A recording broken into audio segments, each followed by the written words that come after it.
guys, it's Pierce back with another Stanley's Parable on cactus juice. So, last time we died, I think. And we're trying out another option to go through the door on the left and then down the stairs instead of up the stairs. So we'll see how that goes. We'll probably end up getting nowhere and getting reset back to the beginning like usual, but you know how it goes. Oh yeah, this is where all the red lights at. Okay. But Stanley just couldn't do There's a it. car. He considered the possibility of facing his boss. Admitting he had left his post during work hours, he might be fired for that. And in such a competitive economy, why had he taken that risk? All because he believed everyone had vanished? His boss would think he was crazy. And then something occurred to Stanley. Maybe, he thought to himself, maybe I am crazy. All of my co-workers blinking mysteriously out of existence in a single moment for no reason at all? None of it made any logical sense. And as Stanley pondered this, he began to make other strange observations.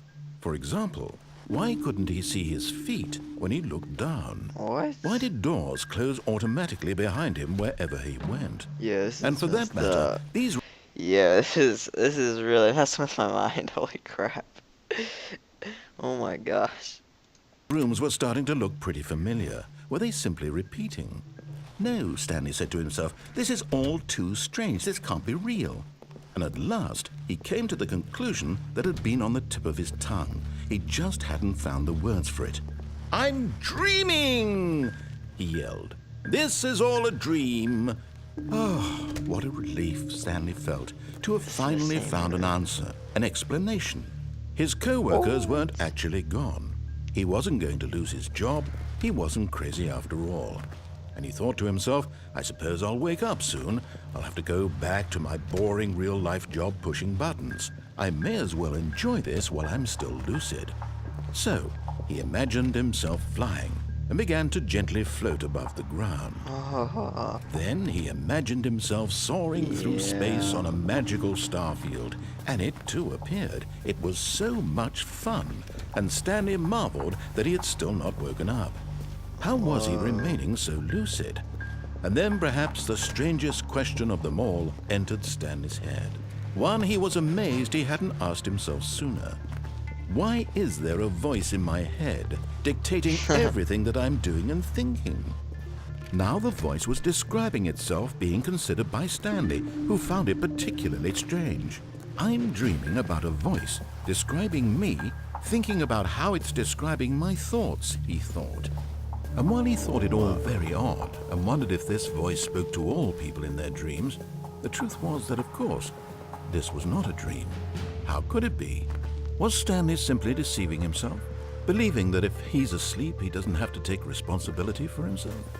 Stanley is as awake right now as he's ever been in his life. Now, hearing the voice speak these words was quite a shock to Stanley. After all, he knew for certain, beyond a doubt, that this was in fact a dream. Did the voice not see him float and make the magical stars just a moment ago? How else would the voice explain all that? This voice was a part of himself too. Surely, if he could just... He would prove it. He would prove that he was in control, that this was a dream. So he closed his eyes gently, and he invited himself to wake up. He felt the cool weight of the blanket on his skin, the press of the mattress on his back, the fresh air of a world outside this one. Let me wake up, he thought to himself. I'm through with this dream. Messed up. I wish it to be over. Let me go back to my job. Let me continue pushing the buttons. Please, it's all I want. I want my apartment, and my wife, and my job. All I want is my life exactly the way it's always been. My life is normal. I am normal. Everything will be fine. I am okay.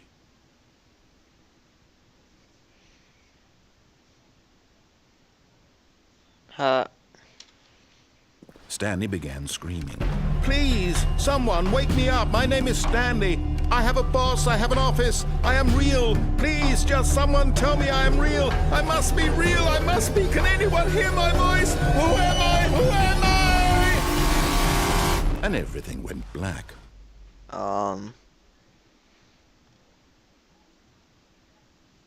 This is the story of a woman named Mariella. Mariella woke up on a day like any other. She arose, got dressed, gathered her belongings, and walked to her place of work. But on this particular day, her walk was interrupted by the body of a man who had stumbled through town talking and screaming to himself, and then collapsed dead on the sidewalk. And although she would soon turn to go call for an ambulance, for just a few brief moments, she considered the strange man. He was obviously crazy. This much she knew. Everyone knows what crazy people look like. And in that moment, she thought to herself how lucky she was to be normal. I am sane. I am in control of my mind. I know what is real and what isn't. It was comforting to think this, and in a certain way, seeing this man made her feel better. But then she remembered the meeting she had scheduled for that day, the very important people whose impressions of her would affect her career, and by extension, the rest of her life. She had no time for this, so it was only a moment that she stood there, staring down at the body. And then she turned and ran.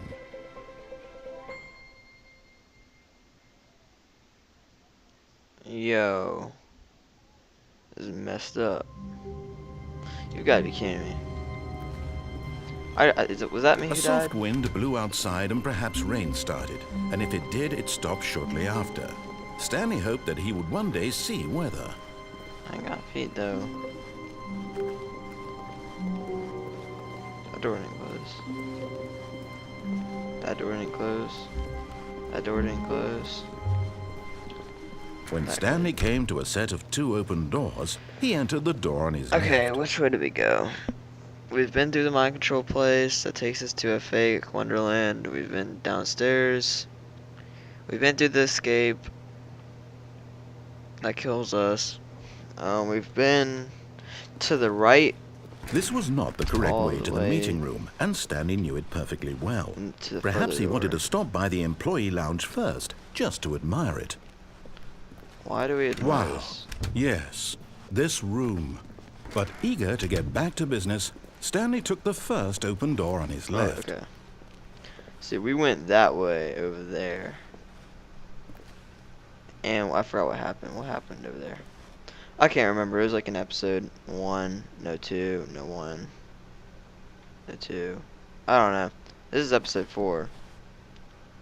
And so he detoured through the maintenance section, Those walked two straight ahead options. to the opposite door, and got back on track. Oh, so he wants me to be going over there. But every time I follow this guy's advice, I end up getting screwed over. So I best be going this way, right? But I don't know. I might go that way.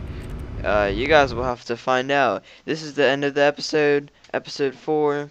Hope you enjoyed. If you want to see what happens next, stay tuned for episode 5. See you next time. Bye.